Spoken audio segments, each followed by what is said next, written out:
Барлықтарыңызға сәлем. Бүгін сіздермен өте дәмді картоп пен ірімшік қосылған пирог дайындайтын боламыз.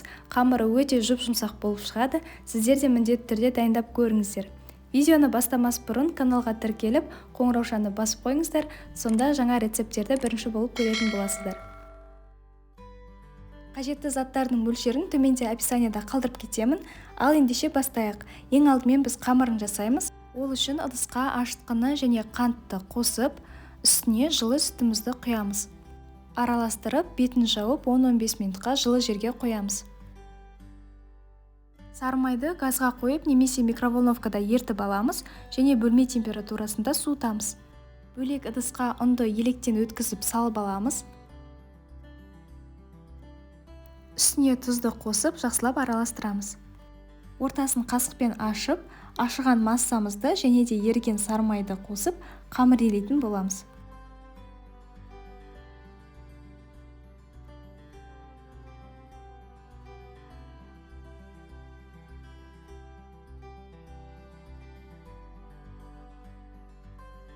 Қолға аздап жабысатындай болады, бірақ артық ұнды қоспаймыз.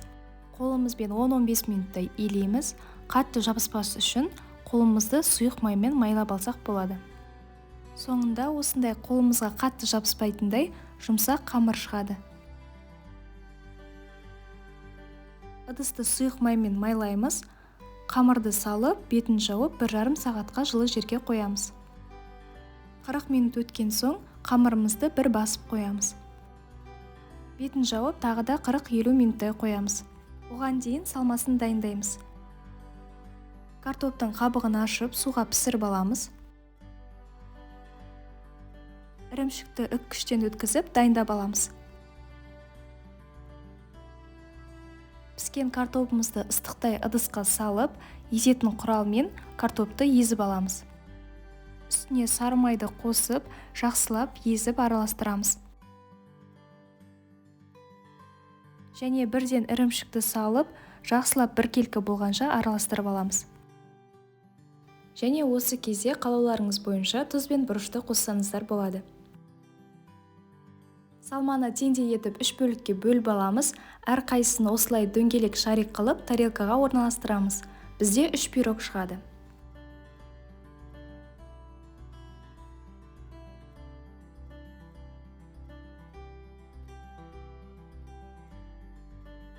Біздің қамырымызда көтеріліп қалды.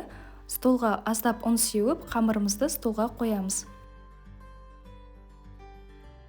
Аздап ұнға аунатып, қамырды да теңдей 3 бөлікке бөліп аламыз. Әр бөлікті дөңгелектеп, бетін жауып қоямыз.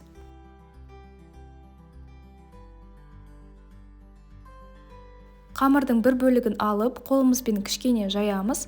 Ортасына салмамызды салып, жан-жағын видеода көрсетілгендей ортасына қарай біріктіріп шығамыз.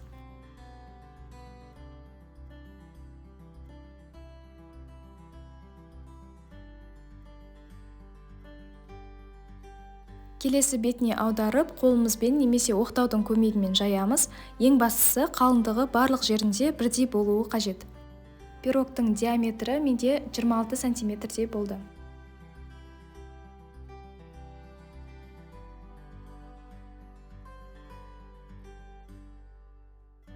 Пергамент қағазы төселген противенге салып, ортасына кішкене тесік жасаймыз.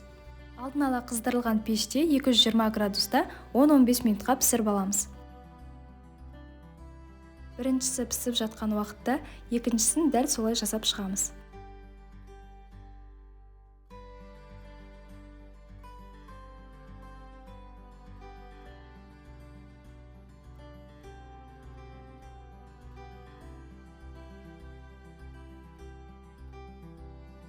Піскен пирогымыздың бетіне сары майды жағамыз және бөлек тарелкаға қойып, қалғандары піскенше суып қалмас үшін бетін тарелкамен жауып қоямыз.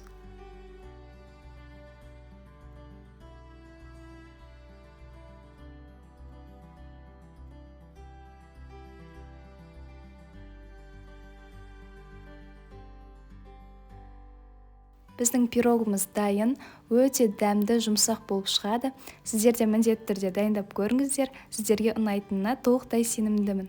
Және рецепт ұнаған болса, лайк басып, жаңа рецепттерді жіберіп алмас үшін каналға тіркеліп қойыңыздар.